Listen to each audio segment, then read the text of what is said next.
Chelsea. Hi guys, what's up? How are you? Excited to have you here with us today. Have fun, huh? Oh my gosh, we're so happy to have you. We loved the book so much. Thank you. Thank you so much. It's so funny. I was just saying to my sister, I'm like, Fridays finally feel like something to look forward to now. Yes. Oh my gosh. You're like, oh, it's Friday. Like it makes a difference. How's quarantine life treating you? It's cute. My sister came down here like 6 weeks ago probably with her 3 kids and their 2 dogs. So we've been having a full house, but I don't usually have a full house. So it's cute, you know. It's not like I can't take it. I like it. I like having my sister around, but she doesn't pay any attention to me at all. So it's kind of like, you know, it's kind of best like, of both worlds. yeah, right. Yeah, exactly. So Chelsea, we dressed up as you tonight as different versions of you. I'm new to Chelsea because I'm very inspired by, I love that you'll just like go topless down the street of San Francisco. I'm like a prude nude and I want that for myself. Yeah, I'm better when there's a camera. Then I can do anything, you know, because if it's for a camera and I need to like get an image, then yes. But yeah, it's good to be free with your body. I think so. I used to be so shy about my body. So once I embraced it, I really embraced it. Love it. And I'm actually the only one who's not you, but I am Bernice. I'm channeling Bernice vibes. Oh, you with look my like, chow you chow. actually look like a hybrid of Bernice and my old dog, Tammy. I feel like personality wise, I am a Tammy. So that's Well, Tammy and Bernice were similar. Very like bitchy and like aloof and like stay out of my fucking way. Right. That's me. Good for you. Actually, that may be the biggest compliment you've ever gotten. I know. I'm like, Combination of Tammy and Bernice. Chelsea, I'm rocking. I'm not calling it a testimony tonight. I'm rocking a chestimony. Okay, because I love how you have your teas. Love to know where you get some of your teas, but me too. I would love to know where I get them too. My message tonight is well-behaved women rarely make history. So, amen to that. Right. That is right. Yes. There were so many awesome parts in the book, but one of the parts I loved was your pharmacological intuit section. And so I was channeling that tonight. I just loved how you said you could just like look at someone and know if they were like a Xanax person or how much they needed. And so that's what I'm channeling tonight. Yeah, I'm very good with telling people, like assessing whether or not people can take or handle certain drugs. Like if a certain personality is like, oh, I've never done mushrooms. Should I do mushrooms? And I'm like, you know, I can usually assess like, no, that's not a good idea for you. I can assess your body like composition as well as your psychological like state. And then based on that, I make pretty accurate assessments, I would have to say. Oh my God. So like if Health service. Like you, I could just tell by looking at you and talking to you for the short amount of time that I do, that you are okay. You can handle your alcohol to a degree, right? I feel so seen. well, and I'm afraid of Advil over here. So like, what would you give me? Oh, well, if you're afraid of stuff, I'm not going to make you do stuff. But if you're afraid of Advil and stuff, then yeah, you're not going to be wanting to ingest something that's going to make you hallucinate. No. You know, you've got to like break open. You've got to like hit that barrier. At least take a melatonin or something. A melatonin and a martini. Is that an espresso martini? I have a margarita right here. My friend sent me margarita. Cheers, Chelsea. Cheers, Cheers, Chelsea. girls. Cheers. It seems like you have super close friends in your life. I do. I have very close friends. I mean, I'm friends in like, I have lots of, friend groups, lots of different groups of friends that I have. It seems like your friends noticed a really big change in you in the past couple of years since you wrote this book. This book was kind of a pivot. We've all read your books and watched your shows, and it seems like you made quite a big change recently. Yeah, I mean, definitely. I'm different. I'm different in a lot of ways. You know, I don't react the way that I used to when people annoy me or I find people like, stupid or whatever. Like I have a whole different way of looking at things now. That's a lot more empathetic and a lot more humane than I did before.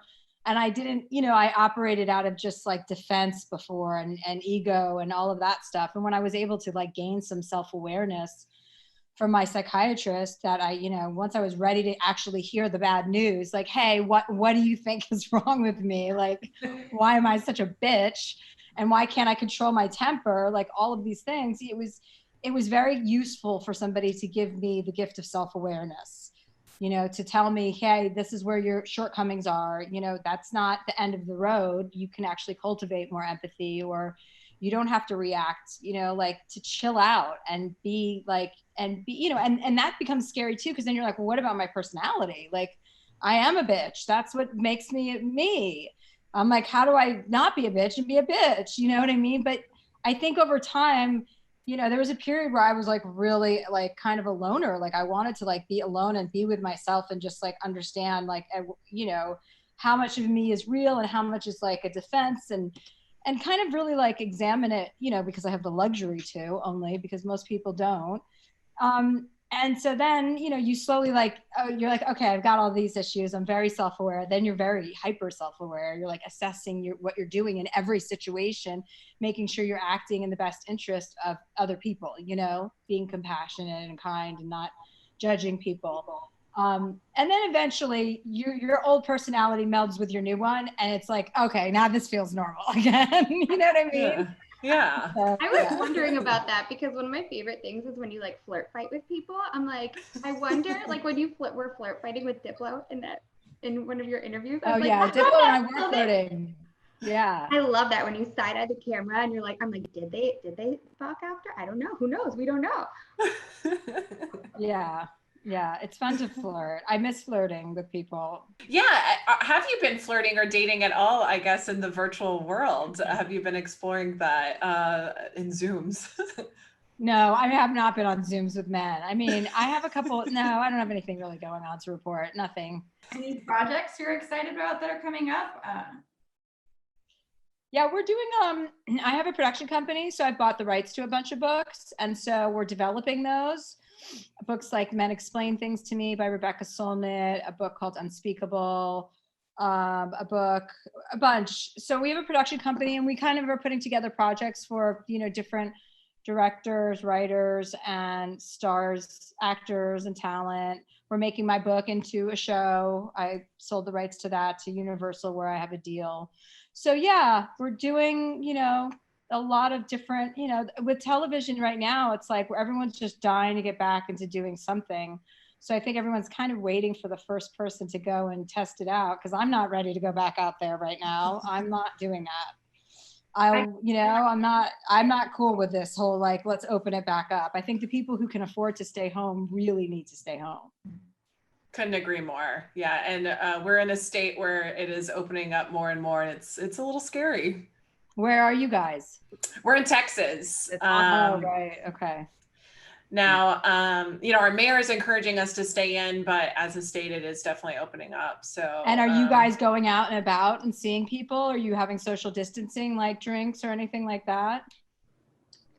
For the most part, we're social distancing. I mean, people, it's so wild. Like you see people out, it's gradually more and more folks. A lot of people, I would say about 20% are wearing masks and not. And so it's just like, we're just kind of on standby for this to all just get wild and crack open again, because it's Ashley's point. It's like people are just kind of half-assing it here. And, but you know, so we're just, I think all of us are taking it serious, and that's what really let us start doing some online stuff. It's because, hey, we can't get together, but we don't want to stop socializing and doing fun things. And so then we birthed this book club. That's so cute. I love it. I sold a stand-up. I'm doing a stand-up special that I was supposed to film like this month or last month. So we were trying to figure out the places to film it, you know, because we'll do it with like a smaller audience or social distanced audience or whatever. I would just like to do it this summer before the election. And they were like, oh, well, Texas is opening up. They're the first to be opening up comedy clubs. So they're going to just see how that goes until like June 1st, and then report back if it's like safe to go out and do those smaller venues, you know, to possibly film it at one of those venues.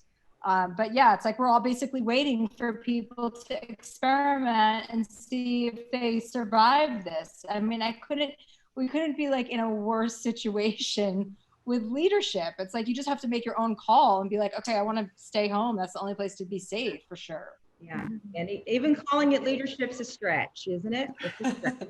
Yeah, well, leader, what's supposed to be in the place of what we have now. But you know how I feel about that. Yes, we do. Yes, we do. And we echo it. Very So much. what organizations or with the election coming up, just like what organizations you support and kind of any advice you have for us with just the doom and gloom?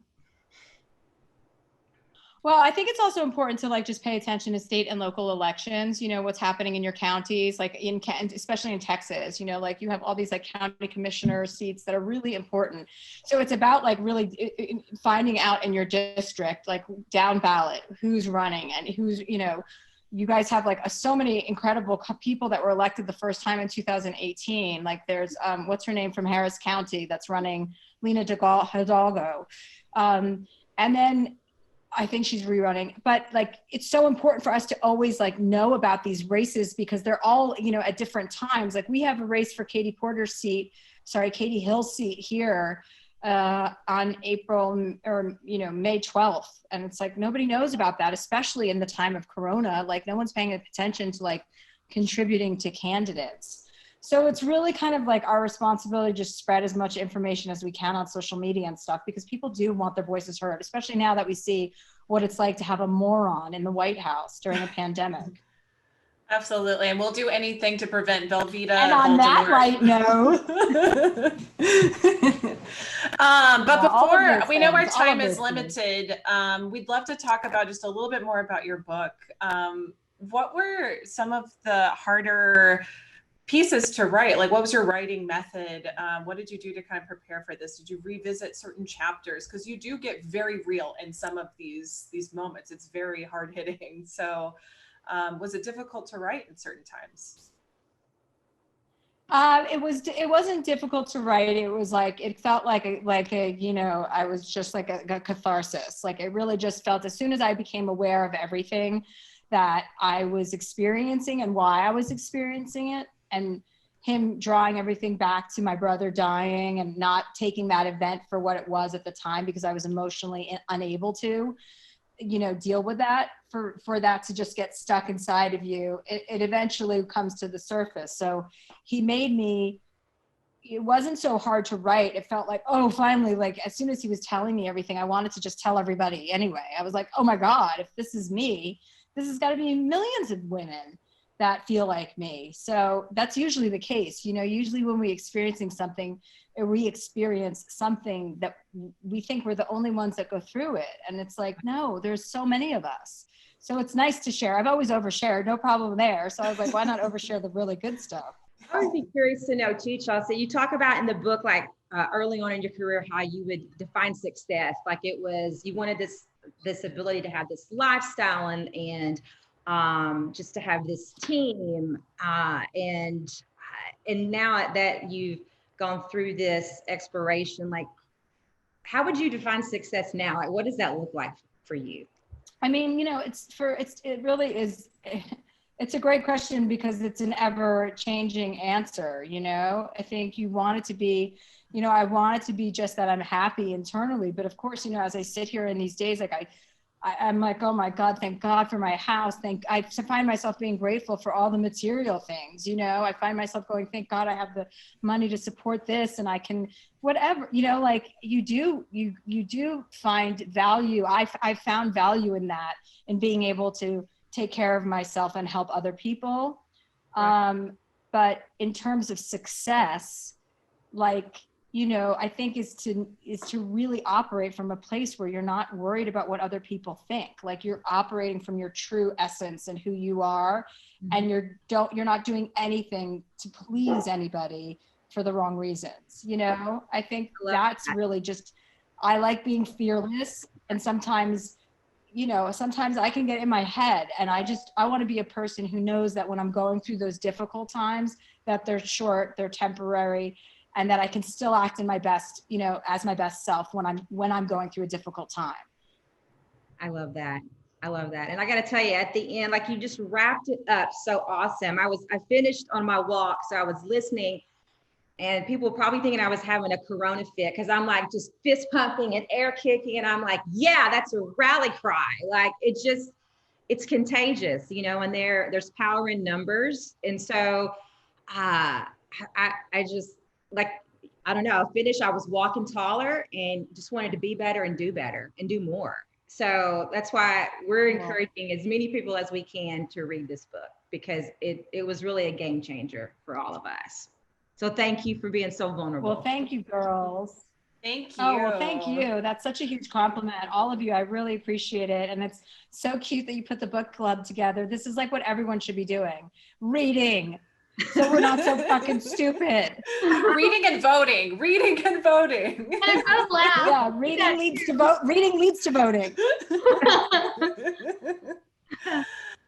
Oh, goodness. Well, thank you so much for coming on. And we loved having you on with us. And we appreciate it so, so much. Oh, I appreciate you girls too. Thank you. Have a great weekend, everybody.